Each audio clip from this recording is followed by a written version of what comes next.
Chào bạn, trong video hội viên hôm nay mình sẽ giải thích tại sao nước Mỹ sẽ có xung đột với nước Nga và Trung Quốc. Theo quan điểm cá nhân của mình, đối với cuộc xung đột giữa Nga và Mỹ, nước Mỹ có trách nhiệm nhiều hơn nước Nga. Còn đối với cuộc xung đột trong Mỹ, Trung Quốc có trách nhiệm nhiều hơn nước Mỹ. Để tìm hiểu bản chất của cuộc xung đột của họ, nếu không có một chút kiến thức lịch sử thì không có khả năng hiểu biết. Cho nên trong video này mình bắt buộc phải giải thích luật chơi của thế giới hiện tại. Đó là bắt đầu từ hai cách mạng. Một, cách mạng công nghiệp của nước Anh từ năm 1760 đến 1840. Hai, cách mạng nước Pháp từ năm 1789 đến 1799. Đó đã là một ý kiến từ nhiều sử gia tiếp nhận rồi, không phải là do mình tự nói ra. Các bạn có thể đi tham khảo các tác phẩm của sử gia Eric Hobsbawm. Mình là có xài 3 tuần mới đọc hết 4 cuốn sách của ông ấy. Nội dung trong đó tất nhiên là rất phức tạp. Trong video này, chúng ta chỉ cần tìm hiểu luật chơi của thế giới hiện đại thì đủ rồi. Đầu tiên, chúng ta bắt đầu từ cách mạng công nghiệp của nước Anh. Bản chất của thế giới hiện tại là một thế giới công nghiệp hóa. Thật ra nói đơn giản, hiện đại hóa bằng với công nghiệp hóa. Nước Anh là quốc gia đầu tiên hoàn thành công nghiệp hóa, cho nên nó trở thành bá chủ thế giới hiện đại đầu tiên. Quá trình công nghiệp hóa đối với tất cả quốc gia đều là giống nhau. Đầu tiên phải có một quá trình là tích lũy tư bản nguyên thủy, tức là phải có nhiều tiền chất, sau đó đầu tư vào các cuộc nghiên cứu và xây dựng nhà máy, cuối cùng có thể sản xuất hàng loạt. Trong đó bước đầu tiên là khó khăn nhất, làm cái gì đều phải có tiền chất, nhưng kiếm tiền là sự khó khăn nhất. Cách tích lũy tư bản của nước Anh là làm nghề dệt may vào thế kỷ 18. Khi đó nước Anh thực dân châu Mỹ có xây dựng nhiều đồng tiền trồng cây bông, đồng tiền bông, bạn thấy có cung ứng nguyên liệu đầy đủ. Khi đó nước Anh vừa thông qua một pháp luật gọi là Enclosure Act, mình không biết tiếng Việt là nói như thế nào, ok. Nói chung ý là cho phép người dân có thể tự do mua bán đất, kết quả là làm một số địa chủ có thể sở hữu nhiều đất và nhiều người nông thôn mất đất. Và những người nông thôn vì vậy không thể sống sót ở nông thôn nữa, tại vì không có đất để làm nông, cho nên phải chuyển sang thành phố kiếm tiền. Cuối cùng họ trở thành công nhân của các nhà máy dệt may. Bạn thấy có sức lao động đầy đủ. Khi đó nước Anh đã có thực dân nhiều chỗ, trong đó quan trọng nhất là Ấn Độ, tại vì có nhiều người ở bên đó.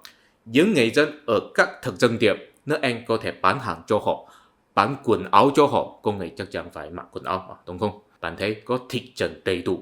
Đó chính là quá trình tiêu chuẩn của hiện đại hóa, phải làm đầy đủ nguyên liệu, sức lao động và thị trường.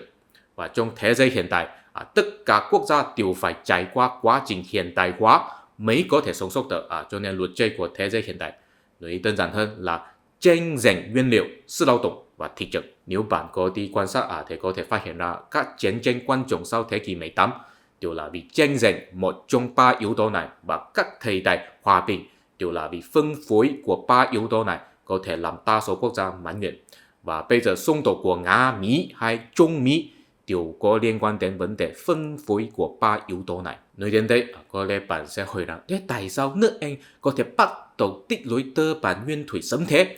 Điều rằng các nước châu Âu khác không thể làm được. Đúng rồi, ngay cả các nước châu Âu đều có nhiều thực dân địa như nước Anh có thể làm đầy đủ nguyên liệu và thị trường. Nhưng thiếu nước Anh một cái, tức là khi đó nước Anh có thể cho phép người dân tự do mua bán đất. Cho nên mới có thể làm nhiều người mất đất, bắt buộc phải đi làm việc ở thành phố. Vì vậy tạo nên một nhóm người lao động khổng lồ. Sở dĩ khi đó nước Anh có thể làm được là vì khi đó chính quyền nước Anh đã là do giai cấp cơ sở nắm bắt rồi. Họ tất nhiên là thiên về tự do mua bán đất, tại vì họ có tiền. Nhưng mà đối với các nước khác khi đó thì không thể làm được, tại vì khi đó chính quyền của họ vẫn là do quý tộc nắm bắt, tức là vẫn trong thời đại phong kiến, quý tộc thì không thích tự do mua bán đất. Tại vì nếu nhà tư bản có thể mua được nhiều đất, nhiều hơn họ thì họ sẽ không thể cạnh tranh với nhà tư bản nữa, cho nên họ không thể giải phóng sức lao động của nông thôn. Nước Anh bắt đầu công nghiệp hóa vào năm 1760, kết quả là nước Anh trở thành quốc gia mạnh nhất chưa từng có trong lịch sử nhân loại, và điều đó cũng bắt buộc các nước khác phải làm theo. Cách mạng nước Pháp chính là một sự kiện vì muốn làm theo nước Anh, để giai cấp tư sản thay thế quý tộc nắm bắt được chính quyền, để tự do mua bán đất, để giải phóng sức lao động nông thôn. Và sau đó có nhiều nước đều làm theo, bất kể ở châu Âu hay châu Á, đa số quốc gia đều phải trải qua một quá trình cách mạng. Thật ra ý nghĩa chân chính là giải phóng sức lao động nông thôn, vì vậy mới có thể tiến hành các dự án công nghiệp. và đa số đau khổ đều là vì có sự đấu tranh giữa thế lực địa chủ cũ và thế lực công nghiệp hóa mới. Trong quốc gia theo chủ nghĩa tư bản, thế lực công nghiệp hóa mới của họ là giai cấp tư sản. Trong quốc gia theo chủ nghĩa xã hội thì là đảng cách mạng. Và cũng có một số quốc gia không cần trải qua cách mạng và có thể trực tiếp công nghiệp hóa mới và có thể phát triển rất nhanh. Chúng đều có một đặc trưng giống nhau, không có khu vực nông thôn, ví dụ Singapore và Hồng Kông, cho nên không có thế lực địa chủ cũ. Bây giờ chúng ta đã tìm hiểu xong về luật chơi của thế giới hiện đại rồi. Sau đó chúng ta có thể tìm hiểu tại sao nước Mỹ không thể mãi mãi làm bạn với nước Nga và Trung Quốc. Đáp án thật ra rất đơn giản. Tại vì nước Mỹ phá hoại chuỗi cung ứng của nước Nga, nước Mỹ có trách nhiệm nhiều hơn. Và tại vì là Trung Quốc phá hoại thị trường của nước Mỹ, Trung Quốc có trách nhiệm nhiều hơn. Mình tin rằng ai cũng biết bây giờ chiến tranh Ukraine-Nga là vì Ukraine muốn gia nhập NATO, khiến nước Nga phải ngăn cản, phải xây dựng một chính quyền bù nhìn ở Ukraine. Và ở đằng sau tất nhiên là nước Mỹ cổ vũ hay cám dỗ Ukraine gia nhập NATO. Thế tại sao nước Nga không thể đồng ý Ukraine gia nhập NATO? Mình mấy bạn chú ý một điều là bây giờ ta không phải là thời đại trước chiến tranh thế giới thứ hai rồi. Các nước cường quốc không có kiểm soát nhiều thực dân địa để độc chiếm cung ứng nguyên liệu, sức lao động và thị trường của thực dân địa. Bây giờ đa số quốc gia đều có đồng ý sự tự do thương mại. Ai có tiền thì có thể mua tới nguyên liệu và xây dựng nhà máy ở nước ngoài, hoặc hấp dẫn di dân để làm việc trong nước mình. Ai có sản phẩm tốt thì có thể bán cho bất cứ quốc gia nào, không có ai ngăn cản. Nhưng mà đến khi bây giờ vẫn có một sản phẩm là không thể tự do mua bán, đó là vũ khí. Theo mình, bản chất của sự mở rộng của NATO thật ra là sự mở rộng của thị trường vũ khí của nước Mỹ. Nước Mỹ sẽ không bán vũ khí một cách tùy tiện cho người ta, tại vì người ta có thể dùng vũ khí Mỹ và quay trở lại làm hải Mỹ. Nhưng mà một quốc gia nào đó từ nước Mỹ nhận định có thể mua được vũ khí Mỹ rồi, thì quốc gia đó trên thực tế sẽ trở thành đồng minh của nước Mỹ. Tại vì nếu có một ngày nào đó nước Mỹ ngừng cung cấp vũ khí thì quốc gia đó sẽ mất đi năng lực tác chiến. Và sau khi nhập khẩu vũ khí Mỹ rồi thì quốc gia đó cũng phải luôn luôn nhập khẩu vũ khí mới. Tại vì vũ khí luôn luôn phải có sự thay thế của thế hệ mới. Vũ khí là do nước Mỹ nghiên cứu và sản xuất, luôn luôn có sản xuất thế hệ mới, cho nên khách hàng luôn luôn phải mua vào. Giống như là nếu người ta đã dùng Windows mày rồi thì mình không thể cứ dùng Windows XP nữa. Mấy bạn coi biểu đồ này, bây giờ sự xuất khẩu vũ khí của nước Mỹ chiếm 35% của thế giới, nước Nga chiếm 22%. Các bạn có thể coi những quốc gia có nhập khẩu nhiều vũ khí từ nước Nga đều sẽ không ủng hộ Liên án Nga trong Liên Hợp Quốc. Ấn Độ, Việt Nam, Trung Quốc, Iraq, vân vân. Nếu Ukraine gia nhập NATO thì chắc chắn phải chuyển sang sử dụng vũ khí nước Mỹ và cũng sẽ thay thế hệ thống vũ khí của Mỹ để hòa nhập với hệ thống vũ khí của nước Mỹ. Công nghiệp vũ khí của Ukraine rất mạnh. Hệ thống vũ khí của nó là kế thừa từ Liên Xô, cho nên cả nước Nga và Ukraine đều là sử dụng hệ thống vũ khí giống nhau. Thật ra chúng ta có thể trực tiếp thấy công nghiệp vũ khí của Nga và Ukraine là một chuỗi cung ứng thống nhất, có nhiều thứ trong sản xuất vũ khí của Nga phải nhập khẩu từ Ukraine. Ukraine cũng phải nhập khẩu từ Nga. Ví dụ có nhiều quân tàu của nước Nga là sản xuất ở Crimea. Nếu trong tương lai Ukraine có thể thu hồi Crimea thì nước Nga sẽ mất đi năng lực hải quân. Đó là một vấn đề rất nghiêm trọng. Cho nên nếu nước Mỹ làm Ukraine chuyển sang sử dụng hệ thống vũ khí của nước Mỹ thì sẽ tổn hại chuỗi cung ứng vũ khí của nước Nga. Đó thì không chỉ là một vấn đề thể diện nữa, là liên quan đến năng lực tác chiến rất nhiều. Cho nên nếu nước Mỹ không triển khai sự mở rộng NATO từ khi bắt đầu, nước Nga thật ra không có lý do đối kháng với nước Mỹ. Hai bên đều có thể tự bán vũ khí cho người ta một cách tự do, ai cũng không can thiệp ai. Vì vậy, nói chung, nước Mỹ nên có trách nhiệm nhiều hơn. Thế tại sao nước Mỹ nhất định phải phá hoại chuỗi cung ứng của nước Nga? Trong đấy đó vì muốn trở đi đối thủ lớn nhất trong thị trường vũ khí.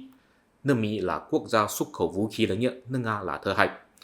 Còn Trung Quốc thì sao? Nước Mỹ không có ý muốn phá hoại chuỗi cung ứng gì của Trung Quốc, tại vì đa số sản phẩm xuất khẩu của Trung Quốc không có trùng điệp với nước Mỹ. Trung Quốc xuất khẩu sản phẩm giá rẻ, nước Mỹ xuất khẩu sản phẩm kỹ thuật cao. Đó vốn là một hệ thống phân công tốt đẹp, hai bên đều có thể kiếm được nhiều tiền, không có lý do cạnh tranh. Nhưng đến năm 2013, Trung Quốc triển khai chiến lược một vành đai, một công tầng, đó sẽ Đông Hải thị trường của sản phẩm xuất khẩu lớn nhất của nước Mỹ, đó là đô la. Cách làm cuộc chiến lược một vành đai, một công tầng là Trung Quốc vay nhân dân tệ cho quốc gia sở tại để Trung Quốc xây dựng các loại dự án, có thể là tòa nhà hay cơ sở hạ tầng vân vân. Và nếu quốc gia sở tại không có năng lực trả tiền thì Trung Quốc sẽ có đặc quyền độc chiếm các loại tài nguyên của quốc gia sở tại, vay tiền cho người ta để mình xây dựng cho nhà của người ta. Thật ra là một hành động làm người ta phải dùng nhân dân tệ. Tại vì khi người ta trả tiền là trả nhân dân tệ cho Trung Quốc, cho nên trên bản chất chiến lược một vành đai, một công tầng là một chiến lược mở rộng thị trường nhân dân tệ. Cho nên đó cũng là một thách đấu đối với đô la. Đô la là sản phẩm xuất khẩu lớn nhất của nước Mỹ. Có nhiều người Mỹ luôn luôn kêu gọi thâm hụt thương mại của họ rất lớn. Thật ra là vì họ không quên với một sự thật là nước Mỹ đã trở thành một đế quốc rồi.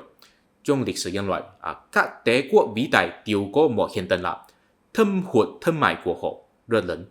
Điều đó không phải là vì người dân của họ đặc biệt thích tiêu phí, đó là vì tiền tệ của họ được người ta tin tưởng. Cho nên người thương mại nước ngoài tiêu dùng tiền tệ của họ mua bán, tiền tệ của họ lưu thông ở nước ngoài. Ý là tiền tệ của họ xuất khẩu đến nước ngoài, cho nên họ mới có thâm hụt thương mại lớn. Thâm hụt thương mại kiểu này chính là một chứng minh của quốc lực. Trong lịch sử Trung Quốc, các thời đại mạnh mẽ đều có hiện tượng là thâm hụt thương mại lớn. Đến nhà Thanh không có thâm hụt thương mại lớn, đó là vì người nước ngoài không dùng tiền tệ nhà Thanh để mua bán rồi. Thật ra trên thực tế nhà Thanh chỉ có lãnh thổ lớn thôi, không phải là một quốc gia mạnh mẽ trên quốc tế. Ok, đô la là sản phẩm xuất khẩu lớn nhất của nước Mỹ. Vì trên quốc tế người ta đều dùng đô la thanh toán, cho nên nước Mỹ có thể cứ in tiền nhưng không cần chịu hậu quả lạm phát.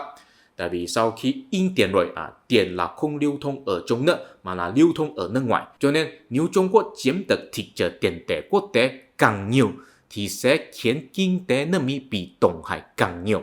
Tại vì nếu sau khi in tiền rồi không thể thả ra đến nước ngoài mà phải lưu thông trong nước thì người Mỹ phải chịu hậu quả lạm phát. Đó mới là vấn đề đau đầu nhất của nước Mỹ. Ok, nếu Trung Quốc không có chiến lược chiếm hữu thị trường tiền tệ quốc tế thì nước Mỹ cũng không có lý do trực tiếp xung đột với Trung Quốc. Tất nhiên, hành động quân sự hóa của Trung Quốc ở Biển Đông cũng sẽ kích thích nước Mỹ. Nhưng nước Mỹ có thể vũ trang Nhật Bản để đối kháng Trung Quốc, không cần đích thân giải quyết Trung Quốc. Thật ra Trung Quốc cũng đánh giá quá cao về năng lực của mình.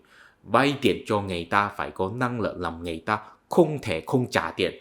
Cho nên chắc chắn phải có vũ lực đầy đủ mới có thể chơi được. Nhưng mà quân lực Trung Quốc không đủ để chơi. Ví dụ bây giờ Trung Quốc vay nhiều tiền cho Sri Lanka. Bây giờ Sri Lanka đã phá sản rồi, không có năng lực trả tiền. Nhưng Trung Quốc không có quân lực đi duy trì trật tự và làm chính phủ Sri Lanka triển khai kế hoạch từ từ trả tiền. Ý là sao? Ý là Trung Quốc đã lãng phí tiền của mình rồi. Dù sao, nói chung là vì Trung Quốc muốn thay thế đô la bằng nhân dân tệ chứ, cho nên Trung Quốc nên có trách nhiệm nhiều hơn nước Mỹ.